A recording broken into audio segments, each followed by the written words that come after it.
You ask Tiger to solve. This deals with linear equations with one unknown.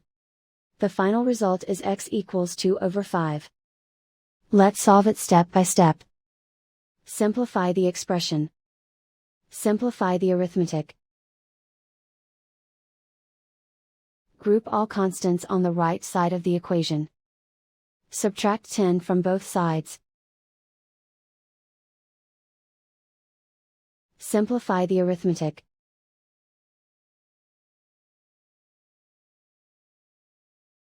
Isolate the x.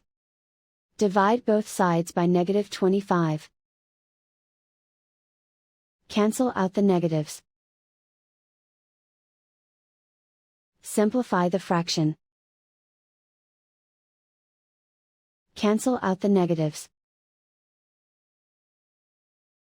Find the greatest common factor of the numerator and denominator.